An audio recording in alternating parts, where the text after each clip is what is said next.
കുടുംബ കോടതികളിലെ മെയിൻ്റനൻസ് തുക വിധിക്കുന്നതുമായി ബന്ധപ്പെട്ട അസറ്റ്സ് ലയബിലിറ്റീസ് എക്സ്പെൻഡിച്ചർ എന്ന് പറയുന്നതിൻ്റെ ഫോർമാറ്റുമായി ബന്ധപ്പെട്ട് വരുന്ന അവസാനത്തേതും പതിനാലാമത്തേതുമായിട്ടുള്ള വീഡിയോ സീരീസാണ്. ഇതുമായി ബന്ധപ്പെട്ട് ആർക്കെങ്കിലും എന്തെങ്കിലും സംശയങ്ങളുണ്ടെങ്കിൽ കോൺടാക്റ്റ് ചെയ്യാം. WhatsApp number +91 79 94 97 14 19. ഒരു വട്ടം വിളിക്കുവാനുള്ള കൺസൾട്ടേഷൻ ഫീസ് 500 രൂപ. ഗൂഗിൾ പേ ചെയ്യുക. സേവിങ് നമ്പറാണ്. മെമ്പേഴ്സ് ഓൺലി വീഡിയോസ് കാണണമെന്നുണ്ടെങ്കിൽ താഴെയുള്ള ജോയിൻ ബട്ടൺ പ്രസ് ചെയ്ത് മെമ്പർഷിപ്പ് എടുക്കാം. കൂടാതെ പ്ലേലിസ്റ്റുകളിൽ വിവിധ വീഡിയോസ് ഉണ്ട്, അത് കണ്ട് മനസ്സിലാക്കാം. ഇതിൽ നമ്മൾ പറയാനായിട്ട് പോകുന്നത്, നമ്മൾ നേരത്തെ പറഞ്ഞിട്ടുള്ള അസറ്റ്സ് ലയബിലിറ്റീസുമായി ബന്ധപ്പെട്ട് അവസാനം നമ്മളൊരു ഡിക്ലറേഷനാണ് നമ്മൾ സബ്മിറ്റ് ചെയ്യേണ്ടത്. വളരെ ഇമ്പോർട്ടൻ്റ് ആയിട്ടുള്ള സെക്ഷൻസ് ഉൾപ്പെടുത്തിക്കൊണ്ടിട്ടുള്ള ഒരു ഡിക്ലറേഷൻ ഫോർമാറ്റാണ് ഇവിടെ ഉള്ളത്.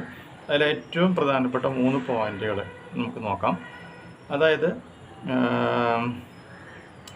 I solemnly declare and affirm that I have made full and accurate voluntary disclosure of my income, expenditure, assets and liabilities from all sources. I further declare and affirm that I have no assets, income, expenditure and liabilities other than set out in this affidavit എന്നുള്ളതാണ് ഒന്നാമതായിട്ട് നമ്മൾ പറയേണ്ട point. അതായത് എൻ്റെ അറിവിലും ശരിയിലുമുള്ള എല്ലാ കാര്യങ്ങളും രേഖപ്പെടുത്തിയിട്ടുണ്ട്. ഇതിലില്ലാത്ത മറ്റ് കാര്യങ്ങളൊന്നും തന്നെ എനിക്ക് ഇല്ല എന്നുള്ള ഒരു സത്യവാങ്ങാണ് ഒന്നാമത്തെ പോയിന്റ്.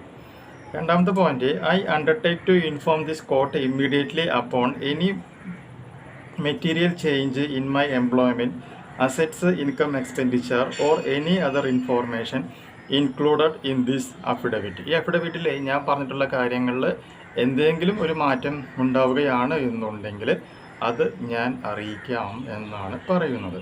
കൂടാതെ മൂന്നാമത്തെ ഡിക്ലറേഷനാണ് ഏറ്റവും പ്രധാനപ്പെട്ടത്. അതായത് I understand that any false statement made in this affidavit may constitute an offence under section 199 read with sections 191 and 193 of the Indian Penal Code, punishable with imprisonment up to 7 years and fine. ഞാൻ ഈ പറയുന്ന കാര്യങ്ങളിൽ എന്തെങ്കിലും തെറ്റായി രേഖപ്പെടുത്തിയിട്ടുണ്ടെങ്കിൽ Indian penal കോഡിലെ 199 കൂടാതെ 191, 193 sections പ്രകാരം 7 വർഷം തടവും ഫൈനും കിട്ടുമെന്നുള്ളത് എനിക്ക് അറിയാം. And section 209 of Indian Penal Code punishable with imprisonment up to 2 years and fine. അതായത് സെക്ഷൻ 209 പ്രകാരം IPC പ്രകാരം 2 വർഷം തടവും ഫൈനും കിട്ടുമെന്ന് എനിക്കറിയാം. And I have red and understood sections 191, 193, 199 and 209 of Indian penal code.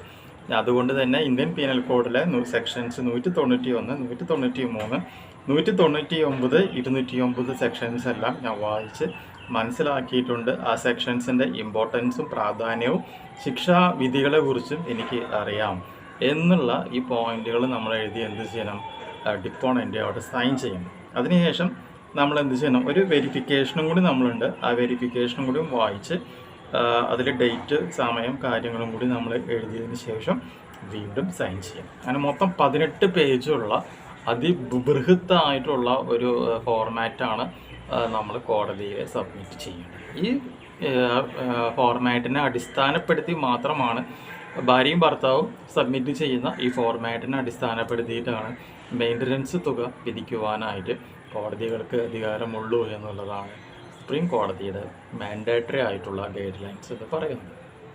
അപ്പോൾ കണ്ണടച്ച് ആരെങ്കിലും എന്തെങ്കിലും എഴുതി പിടിക്കുകയാണെന്നുണ്ടെങ്കിൽ ഇങ്ങനൊരു സംഭവം ഉണ്ടെന്നും ഇത് പ്രകാരമുള്ള കാര്യങ്ങൾ രേഖപ്പെടുത്തണമെന്നും നിങ്ങൾക്ക് പറയുവാനായിട്ട് സാധിക്കും.